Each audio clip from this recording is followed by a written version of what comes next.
Hai murid-murid, bulan Ramadan dah tiba. Murid-murid semua puasa tak? Agaknya apa ragam murid-murid ketika puasa di sekolah ya? Jom kita saksikan.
Garis tak basah.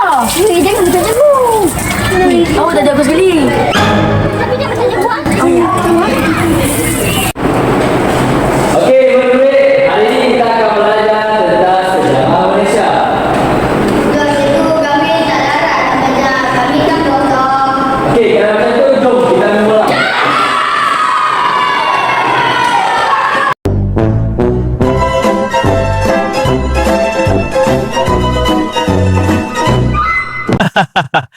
Seronok tak lakonan tu? Cikgu harap murid-murid jangan tiru ya perbuatan yang tidak baik. Ramadan Karim!